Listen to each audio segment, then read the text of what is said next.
They got the two big forwards. We've talked about them a lot, the two Roosters. Is it going to be the end of the world for them? Because it wasn't. And God love Harry Mackay like we all do for what he brings to the table. But by hell, it straightened up this side. It made him predictable. And if you go to... Charlie Curnow, that's the best game I've seen Charlie play, because he assumed responsibility for one of the great defenders in the competition and was prepared to not go running up to the wings to try and get his 20 touches.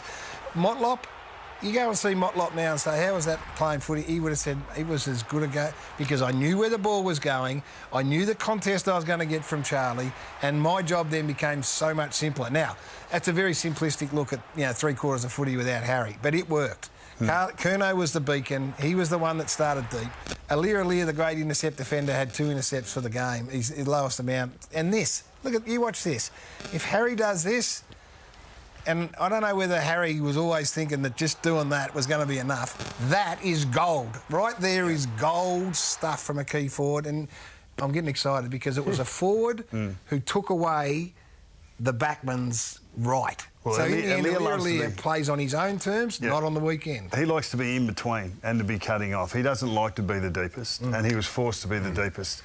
And namely because of matchups. If Harry Mackay was in the side or in the team and still playing and was up the field a little bit, they might have made that flip just to be able to allow him to be fair, it was humming early. Harry was on early and they were flying. The forward group was working as well as it has. We'll talk about Jack Savani's a pseudo-key forward. We'll talk about him in a minute. And the way they did separate and they were individuals and it was great. But to answer the question, I reckon 1 is better than 2 when you're talking about tools. This is a game that the ball spends 90% of the time on the ground. We were talking about Hawkins and Cameron last year. Yeah, well, they're pretty elite. And Cameron is like a 6'2" at times when he's up the field. Western Bulldogs were going to play a 4-man tall forward line. They're down to 1.5. So that's the way it pans out. It was just a hunch on Saturday that Blue Mania was going to run wild at Marvel Stadium, and that's precisely what happened. Carlton's season will remain an eternal mystery to me, but there is so much good work, I suspect, that's gone on behind the scenes that we're now starting to see the rewards of, and the possibilities are blossoming. The Blues are on the march. This has been huge. This is amazing. It's beautiful to watch. It's exciting, isn't it? It's absolutely marvellous if you're a Carlton fan. It's 4 in a row. It's a Carlton charge towards September, most unexpectedly. I think the last few weeks we've actually been playing some really good footy, but clearly when you're playing against a side that's won 13 in a row, that's another level. So being emphatic with the way that we played was important. And the Blues fans are cheering and cheering till they're blue in the face. It's as good a 10 or 15 minutes of footy for Carlton as I've seen for a long time. So this has to be them. And it doesn't matter if it doesn't get them there. They have to have an identity. I think they've found it. And it's exciting. The reality is that whether people are saying bad things about you or good things about you, you have to treat it exactly the same. There's more improvement that's still to come. You've still got to get after it. I hadn't been convinced about the Blues after their past 3 wins because of the quality of the opposition. But you've got to be convinced after a performance like this. It's going to take some stopping as they run towards September now.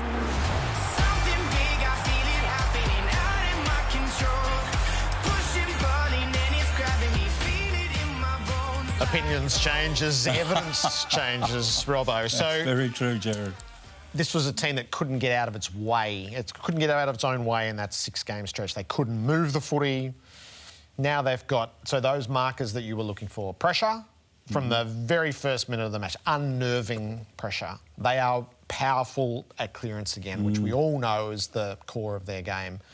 Wiedering is leading them as an intercept defender. And the small forward threat... I've just written that down, the small disappeared. Forward. Remember when they were the Carlton crew at the start of last year? And it diminished as last year went on. And it was totally absent for weeks and weeks. Oh, it was there, all right. Yeah, it was. Jack on the screen there played a fantastic game and second ruck and kicking goals. You know what Carlton is to me? And if I reckon if they go outside this square, they can find themselves in trouble. It's only my opinion. But I think they are the blue-collar Blues. If they stick to doing the fundamentals right, their game flows from that. I don't know if people look at an identity and say, oh, they do this really well and they do this really well. I don't know what they do really well. But if they do the fundamentals really well, I think that their game spreads from there. The stoppage work is better. Their pressure earlier in some games. I think it was against the Dogs. We were watching it at Marvel Stadium. It was a rabble. It was an absolute rabble. They couldn't even kick the ball from A to B. Compared that game to what we saw on the weekend, you think, God, have a look at this. So somewhere along the way this year, Michael Voss and his coaching staff, because everyone was kicking the crap out of Michael Voss when they were failing, now everyone will say, oh, there's so many successful people at Carlton. So we'll put them all together. They have managed to keep together a shaky group, OK? We had Doherty here last week talking really marvellously. So he was what he said. Unbelievable. Yep. Sticking it together. And then for Voss to be able to grab his team and his leaders and come through it the other way, they're only in 9th spot wherever they are. They haven't achieved a lot yet, but they've got 3 in a row.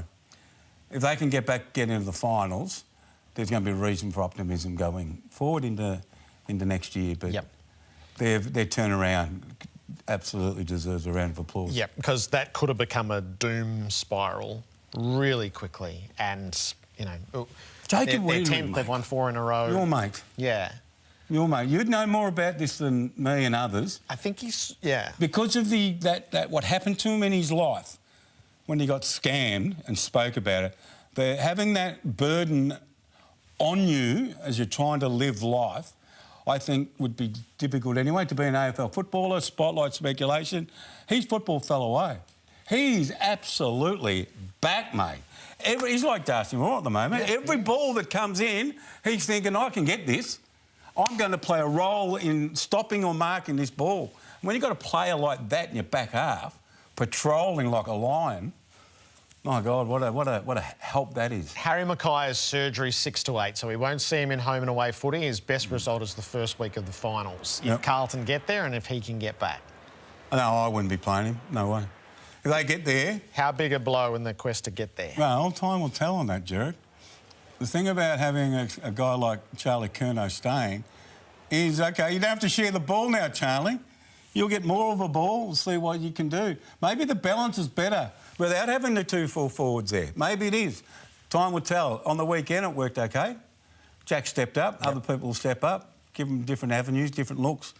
You know, it can go small, go tall if you want. But if they make the finals without Harry, I'd be surprised if they rushed Harry in.